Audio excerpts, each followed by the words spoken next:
Welcome to Nourishing the Mother, an inspired conversation space between Bridget Wood and Julie Tenner on the journey of motherhood through the common thread of parenting, relationship, and sexuality as a path to consciousness. We keep our conversations honest, our experiences real, and our philosophies exploratory. We believe that in order to raise incredible humans, we first have to raise ourselves. We know that in order to rock the family, you've got to nourish the mother. If you are here, you care about paving a path of conscious and intentional motherhood, connected with yourself and your gifts, and also illuminating your children in theirs so we may raise more whole humans who can impact this world in a more humane way. If you desire to integrate your learnings practically and supportively, head on over to bridgetwood.life or julietenner.love to go deeper. And for all live-streamed pre-release podcasts and all our free content, head over to our free Facebook group, Nourishing the Mother with Bridget Wood and Julie Tenner. We are Julie Tenner and Bridget Wood, and we are so grateful you're here. Hello and welcome to Nourishing the Mother. I'm Bridget Wood. And I'm Julie Tenner. And today's podcast is Explore Your Motherhood alongside who you're becoming. And I love this because we are all about creating permission.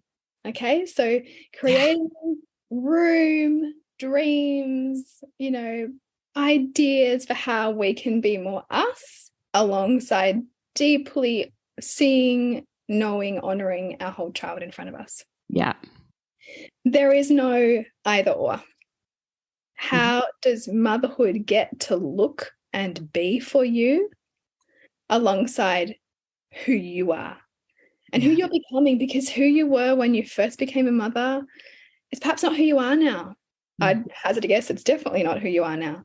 And it's the tethered parts of us that say I need to be that, or I shouldn't be that, or I can't do that, that make our mothering feel harder because we're trying to box ourselves and we don't want to be put in a box.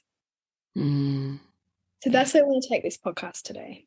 Beautiful. So our idea here is that we have 4 points that we hope drill it down, make it super simple and easy for you, your brain and your body to just really slip into that permission piece.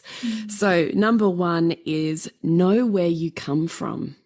Yeah. So this is what is the imprint of mothering that you come with? What is your lens on the mothering world that you recognize perhaps you knew before you became a mother, or maybe you got crashed into or blindsided by? What is that?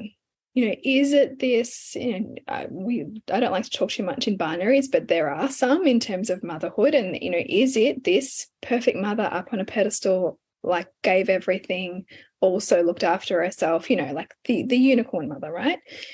That, of course, isn't true, but that you have perceived. Or is it the harsh, narcissistic, vengeful, hurtful mother who you never want to be anything like, but that or are finding exists in you and perhaps you are terrified by? To know where we come from and to look at that and to feel that and allow those feelings to be in our bodies is empowering our motherhood, even though sometimes it can feel like we're going to be swallowed by that thing. And I'm saying swallowed by that thing on either extreme, because the woman who grows up thinking her mother was perfect, which she wasn't, but she grew up thinking that, can also be swallowed by the weight of perfection. Just like the woman who wonders if she's, going to create the same pain for her child that she sees her mother created for her, just like she's terrified of being swallowed up by that. Yeah. To know where you come from and to be gentle enough as you meet that part of you, that imprint, that reaction, and not run away from your motherhood, because that can also be a temptation, is I don't want to be in this mothering relationship because it reminds me too much of my inadequacy, my lack of skills, right? Like whatever the thing is, to just know that's not a truth. That's not the essence of you. That's a story that you come with that deserves to be understood. It's so beautiful, isn't it? Like, I really just want to hone in on that, because I thought there was a couple of really potent sentences there. The first one for me is just really recognizing that we can all feel swallowed by the weight of perfection. Yeah. Like, even just saying that statement just creates more spaciousness in my body. Just the recognition, the saying the thing that is unsaid, like just so beautiful, and remembering that. And if we made the rules, we can break the rules, like that whole thing that goes with that. And just kind of knowing that, sometimes it's strategic for you to use that as a goal and fuel yourself, but not to the point of you actually being unable to be in, appreciate, touch, feel, taste this moment. Beautiful. Because perfectionism lives in the future. Yeah, doesn't it? It's so true. So are we in the present moment, or are we future focused? Yeah. Yeah, totally. And the other one I think we can't hear enough is that to be able to allow yourself growth, and I would say conversely, your child the same access, is to know where you come from, being what is your lineage and your lens. Yeah. If you can't see it, you can't change it.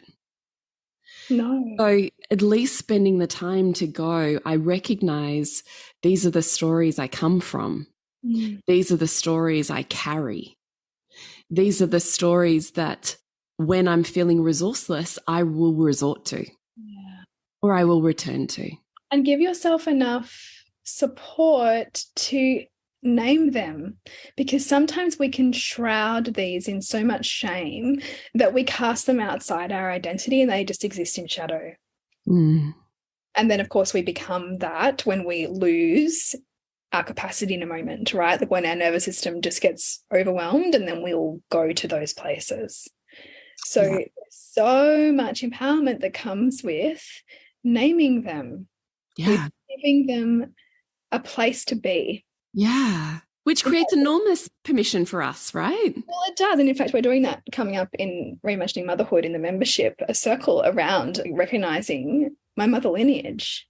Because without naming it, without sitting alongside it, without recognizing, I come from a thread of women, and there is a lineage of women who, if I have daughters, will come from me. And my responsibility, my ability to respond, is shaped by how much I'm willing and able to accept where I've come from. Because my ability to respond is diminished if I don't know what I'm dealing with, if I don't know what I'm working with. Yeah. Yeah. And it's also my responsibility to know that. Yeah. And it's beautiful, because I also find in those moments, I'm like, oh, yeah, that thing. Yeah, okay. I've picked that up from. It's not true or authentic to me. I've picked it up from. And if I'm carrying that backpack, I can also choose to pop that backpack down. This is beautiful to know, isn't it? Yeah. And even just to have that like realization, because, like almost like as little kids, like I see it with my tween now. It's like you grow up thinking that there's just this one way of being in the world, and like that's your family's way, and that's the lens your family sees, and that's what the culture that you're infused with. And then you go to all of these other different places, and the world opens up. The same thing continues to happen in our developmental path as adults, where you go, holy shit, I've held that belief for how many years, and I just realized it's not actually true. Right? And to just give yourself grace for that realization and that experience of greater awareness goes, gosh, like, wow, I don't need to hold this thing and this thing at odds with each other anymore, for example. So beautiful. So beautiful. It is, right? So, which actually is a beautiful segue into point number 2, is notice what's in competition and bring connection. Oh, I did segue nicely into that, didn't I? It was so well done, Bridget. It's like you planned it. I actually forgot that this is our next point, but there we go. So, yeah, an example being, a belief might be, I can't be the mother that I want and or grow the business that I deeply feel fulfilled by, or do the work in the world that I want. And both of those things coexist. There's always going to be somebody who loses, right? Like that might be a really dominant belief because you've seen and perceived enough evidence around you. This has been a big story for me. You've perceived enough, you've either experienced it yourself or you've witnessed it happening in other people, which your brain can create fears around, even if it didn't happen to you, through mirror neurons. You've seen it enough to almost write a program that says, if I do that, that's going to fail. So therefore, I'm not going to do that thing and compromise this other thing that's really important to me. Yeah, yeah. They're in competition. Yeah. And until you see the connection points between those two things and how they each serve each other in beautiful ways and they overlap, particularly when you're choosing and orienting towards something that's authentically you and you're following an inspired vision. I mean, how can they not be connecting? Yeah, totally. Yeah. Like you can hack your way there to connect them by linking the values. But if they're actually both, true expressions of you, then connection really is the only way. It's the belief before that that's blocking the possibility for connection in your brain. 100%. 100%. And also I would say in that, like, it can feel impossible, but as soon as, like, I'm sure, like many of you, I had that moment in my body that just kind of just creates space and opens when Bridget says, how could they not be? If they're both inspiring and intrinsically open you, how could they not bring connection to all? Like there's a moment in our breath where we recognize truth and we we kind of have this sense of fresh air or freedom in our body. Is recognizing that part of this process is one, seeing the belief and being able to mentally reprogram by doing exactly this. And the other part is also recognizing that some of this will be skills. So I want to return to the beginning of last week's episode where I said, remember, there is a difference between innate natural ability and skills that you can learn and build upon and grow in mastery of. And this is one of those. Like it begins first with, of course, these two things are part of me. So of course, together they make my life even bigger. Of course. And I get the opportunity to see how they serve each other and how they can work and enliven each other. How beautiful. And then there's the actioning and the human lived daily experience of bringing those two worlds together. That is simply a skill. Yeah. Or a set of skills. And so, I remember too, like, I mean, because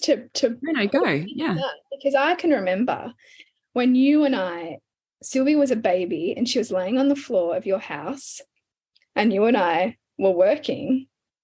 So this is like 2016 or 2017. And you just had this moment of like, how cool is this? We've got this like baby and we're sitting here and we're doing work around this baby. Right, like so because that was the beginnings then of like reminding ourselves, like this is possible. This baby can have all of its needs met, and we get to fulfill this desire, this inspiration with us, and nobody's losing here. Nobody's losing here. It's like so that, just that. Like, remind yourself of that. Yeah, I mean, and fuck yeah, but I just want to say also, I'm so grateful for you and I in that journey because. Trying to do this can be incredibly lonely. Yeah. So having a bestie who has kids like a relatively similar-ish age to you, where you can do kid stuff at the same time as being lit by business and doing stuff and riffing off of each other is like the fucking gold mine. It really is, because I mean, this is this whole like capacity thing, right? So like you have this riff, you have this conversation, you have this like head explosion stuff. Yeah. You go, oh my God, like I can rock this. Like I've just gone to like, like the Tesla battery charger, plugged myself in, and I'm like, I'm good for like thousands of kilometers again. Shitty metaphor, but you know what I mean. No, I love it. Tesla's like my dream car. One day I want one. Right in. So I'm good. There is no worrying about not making it anymore. I'm going the distance. No, I really love it. Like just seeing how they can exist together. Yeah, I love it. And recognizing that there's skill set involved in that. But you only build the skills by practice, right? Yeah. You do it and you shift a little and you do it and shift a little until you find exactly the skill set that brings mastery, that allows you to do it. And again, I'm going to say it is a good idea to be coached through skill building from someone who has mastery in that area, because or else you're kind of trying to just leave yourself to your own devices and work that shit out on your own, which eventually you will get there. But it's a much slower, windier path. Well, do you want to work through trial and error, or do you want to like work through like, solid vision? Yeah. Yeah. So just really, this is such a key piece, noticing competition in two different value systems or belief systems that you have, and seeing how you can intrinsically bring connection, and that connection can exist harmoniously in that space. And that gets to be incredibly beautiful. This podcast is brought to you by what we have going on in the world that you can jump in on. And Bridgie, what's there for you? What's coming up in my world is the Reimagining Motherhood mentorship. So that's a 3-month immersion to inspire your mothering, create space and intention for your own desires and growth in your parenting, relationship or business, and move forward beyond what feels in the way. Find out more about that at bridgetwood.life. And you, Jules? You can grab my sexy Christmas date. So what you get is an easy to follow, sexy and sensual couples date that comes with a 20-minute guided tantric date workshop video that you get to follow along, press play and follow along. You can gift your partner a special experience or gift each other. Comes with a downloadable PDF guide and a whole heap of sexy playlists. And you can find out more about that at julietenner.love/sexy Christmas. Which then segues nicely to our next one, which is allow change. So as your children grow, and as perhaps your toolkit changes or your toolkit grows in parenting, you start to realize, okay, the way that I did this or saw this needs some polishing, needs some shifting. The way that I saw my role with my child now needs to shift. Yeah. Things that I held on to as the toppest of values for my family and how I expressed my love for my family might need to change too. Because sometimes it's in this kind of this piece probably links back into the podcast we did earlier in the year called Motherhood, the lean back skill set, because sometimes it's in the leaning back in some areas that is the greatest way to love our child. Yeah. It's not in the hyper attachment. Yeah. Oh, look, the older I get, the more I echo that. The more I am reminded continuously of parenting to me now seems so much more about what I consciously choose not to do or not to enter, as much as it is about what I consciously enter and do. And I would wonder that what you're consciously not entering is because you've parented yourself through control issues potentially, or potentially, yeah. Like, as I noticed this, like, why is this a problem? Well, and I just want to say trust. And trust. I trust my children and their limitless, more advanced consciousness way more. And I trust their strength way more than I trust my own control anxiety-driven behaviors. Amen that. Yeah. That's the difference. Yeah. And also to how, like, I think about this even just like this little thing for me that I had to grow through to allow my son to get his ear pierced, right? And how much I just had to be like humble enough that it was my own, like antiquated beliefs and control and rigidity that was in the way of his body choice. Right, of his expression. And when I could see that and work through that, and I had this really visual experience of like him on one side of me, my mother on one side of me, future, past, programming, freedom, like all of these things organized around me. And I could see my mother's visceral, like just discomfort with this choice he'd made. And just like loving that, right? Like loving taking myself through that, and like, change ear piercing to anything that your child is demonstrating to you is who they're becoming. or what they want, Yeah. and you having to carry yourself across some kind of threshold to let them be that. Yeah. Like it's gritty, and it's, you know, you've met your shame and all that stuff, but it's beautiful when you get on the other side of it and you go, oh, like I get to love you in this different way. Totally. I just don't think we can hear that enough, is particularly when we're trying to undo perceived wounds or trauma patterns, or meet our child in a way that is new for our lineage. There is this element of there needs to be a certain amount, I think, of personal drive beyond the comfort systems of connection that you've come from as a family of origin, which means inherently there's a certain amount of self-righteousness that fuels self-belief and pride that drives you to make the change, that allows you to remove your attachment that you have to receiving connection and love from your family of origin, right? Like, I actually think that's part of a process. Yeah, definitely. Like they're definite steps. Like that you can't skip, because self-righteousness and pride is such an energy giver.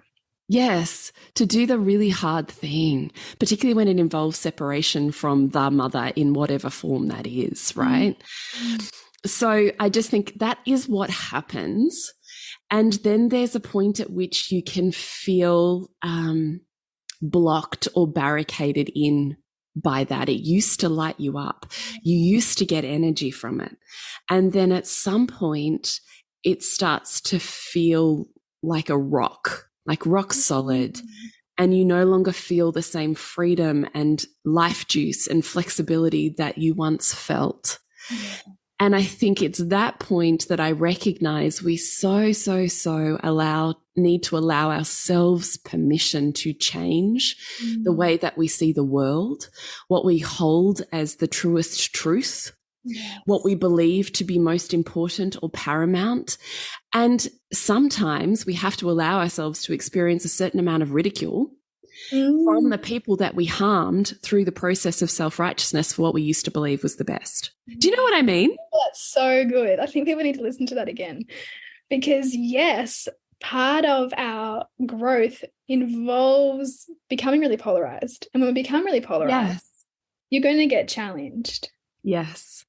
And if it's really important to you, you don't care, right? Right, you don't care. So you switch your heart off, which means you are hurting or harming people in that process. Yes. So at some point when you come back to equanimity, like to the balance, those people may remind you. Yes. And you have to be humble enough to go, Yes. I was at a party last night, actually, and I watched this very scene play out. And I'm going to mention it here because it's less of a triggering moment. So my beautiful friend, she's only a new friend for me, but she has this dog who she is obsessed with. Like, this dog is like one of her children. It is precious. And so I was sitting in this group of women, and she had all of her like OG friends sitting there who've known her, you know, arguably since childhood. And they were all like having an absolute crack at her around how she has hated all of their dogs along their life path. They were like, oh my God, do you remember? She would be like, oh my God, I'm getting hay fever. You have to put it out. Or like, ew, oh my God, don't lick me. That's the grossest thing. Oh my, you know, and they were like reenacting all of these previous incarnations of how she had been with their precious treasure of a dog. And here she is, tables have turned, which is actually what I think the lived experience becomes. Tables have turned. So here she is with her most precious dog, and they're all like, oh my fucking God, how you have changed. Do you remember when? And she just sat there like just kind of swallowing and smiling, and you know, like you can see she was doing such a beautiful job of just accepting that ridicule. Of like, yep, I totally did that. Yep, that was me. And this is me. Like, just, I really got to witness this. And so it reminds me of that, which is harder when it's something that feels so much part of who you are. Yes, it's definitely harder to be with and take when it's so intrinsically part of your identity. Because if it's your identity or a past identity that you very much felt like you'd live or die by, then it can signal, in your awareness, like a death to really allow yourself to take the arrows for that. Yeah, totally, right? So just to notice like Yeah. that, And your kids will do this too. Can I just tell you, as they yeah, become teenagers, your kids will do this too. So yeah, it's a practice. I find the teenage years such a practice in humility. Like there is no zero space for me to be anything other than completely truthful and authentic with the full reflection of who I am. yes, because I'll reflect back anything you're not. Everything Yeah. that is not the total truth, they're right in there with it, which I find so fascinating because it's so incredible, right? There's no part of me that can't walk authentically at this point in my life because I have these two very visceral kind of like reminders along the way. And I imagine too how much you run into them with like social mores and how you think that you should be or they should be in the world and how they remind you of the limitedness of that. Totally, all of those things. So Yeah. I'm just saying with this allowed change, like you are a soul that will continue to evolve and will therefore experience, see and know the world differently as your consciousness grows. And we just really want to have compassion and carry deep humility for ourselves through that journey, because sometimes we will meet areas of shame or cringe, and just being able to really find yourself in all of those pieces and not need to hide them or explain them or defend them. Yeah. Just Just really allowing change. yeah, being like the, I think even aliveness of that creation and destruction. Yeah, totally. Which segues beautifully into our last point, which is to love who you are as you are in every evolution. Yeah. I think about this even in terms of like early motherhood when and I'm sure you did too, like really railed against certain, like hardcore sleep training methods as a way to give myself energy to dig deeper. Right? Like, so I had to have something I was at war with in order to have the energy to, you know, be in my Do it. own, Yeah.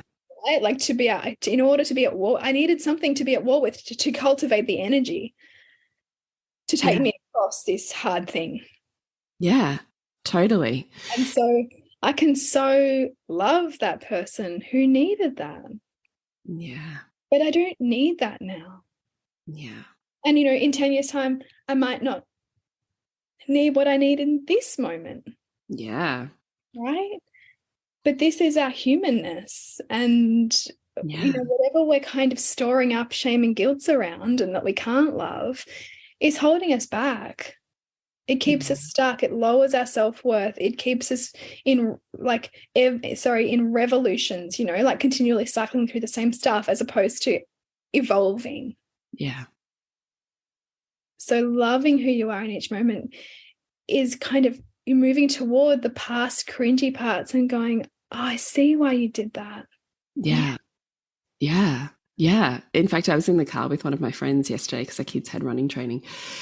And she was saying, how's Jade going? Like because we teenagers, it's a lot about how are they traveling socially because the party scene becomes big. It's all these dynamics that come in with, sex, relationship and parties and alcohol and drugs and all the stuff. And I was like, I turned around to my beautiful friend who knows me deeply well. And I smiled at her and I just said, she's absolutely nothing like I was. And I'm so grateful. But I say that not hating who I was. I can love who I was at her age when I was 15 and messy as fuck and had no safe place, drunk in the park at midnight around boys who were feeling me up and putting myself in all sorts of risky, horrendous, sexualized and objectified situations. Yeah. I can love who she was because I know her trauma. I know where she really was. She wasn't in her body. Yeah. And I know the path that all of that took her. I can love who she was. It's not part of me that's like, oh, gee, I'm shameful or anything about it. And at the same time, I can so deeply want something different for my own daughter. And so I can love both of those things. I can love who I was And I can love who I am, who raises the daughter that has a different lived experience, and I can love both.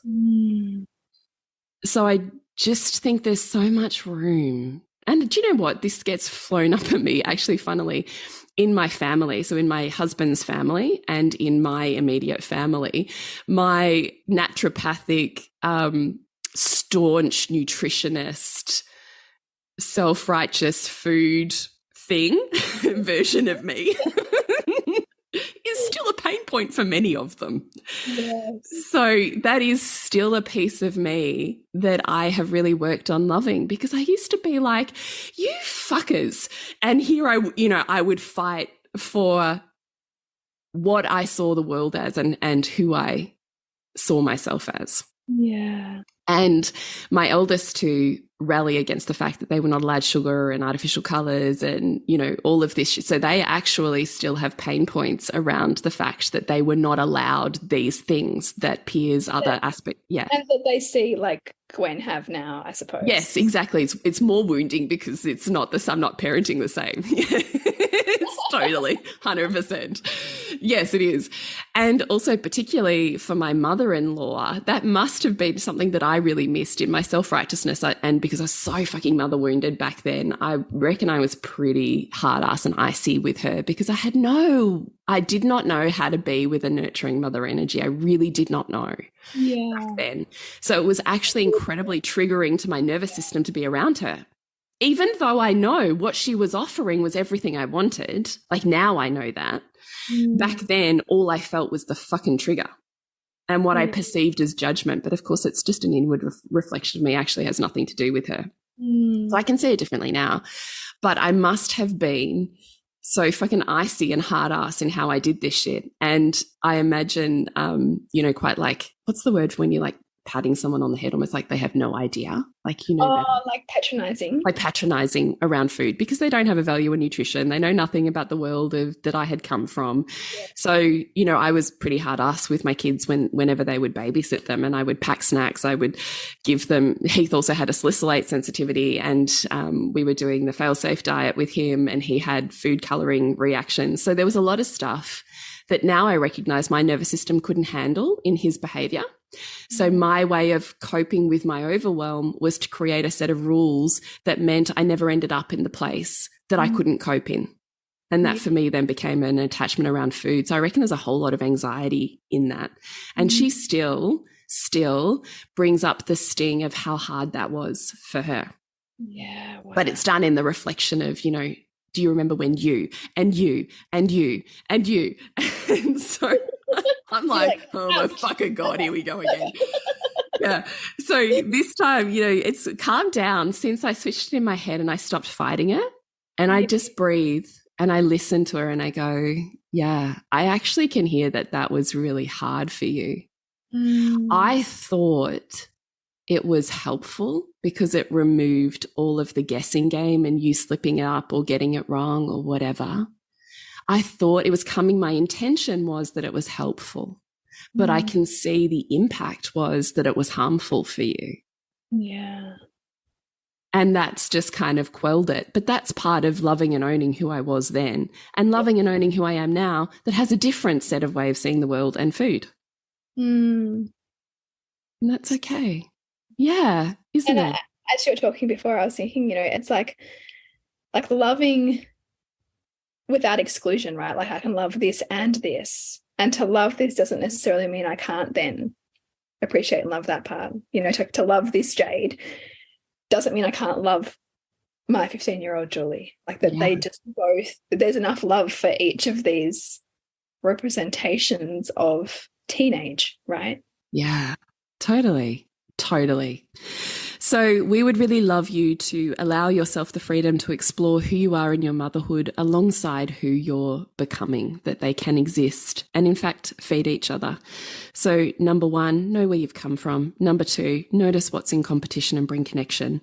3, allow change. And 4, love who you are in each iteration. Yeah. And bring us Bridgie? passion on the journey. Yes. Much. How do we find more of that with you? Yes, you can find more of this with me with the Reimagining Motherhood mentorship. So this is a 3-month immersion. It's very intimate. So there's 10 spaces available. And I also have a high touch option if you would like to have me in your pocket throughout that time. It includes 6 months membership inside the Reimagining Motherhood community. So it really supports the tail end of this integration that we're talking about with all of this work, because I really want this to become a way of being and seeing yourself and the world through your mothering lens. So find out more about that at bridgetwood.life. And you, Jules?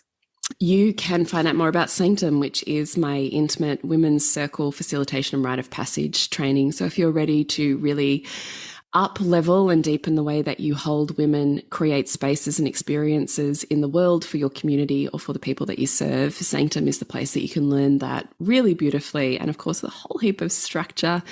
And you can find out more about Sanctum at julietenner.love, or shoot me a DM or something and I will shoot you the link. Super easy. Remember to nourish the woman to rock the family. And we'll see you next week when we continue to peel back the layers on your mothering journey. Thank you so much for listening. We literally couldn't do this without you. Please share this podcast with anyone you think it would be medicine for. If you desire to integrate your learnings practically and supportively into your life, then head on over to bridgetwood.life or julietenner.love to go deeper. And if you feel like giving back a little to this free content, please rate us on iTunes or Facebook, all of which helps the podcast reach more mamas who need this type of tonic for the soul.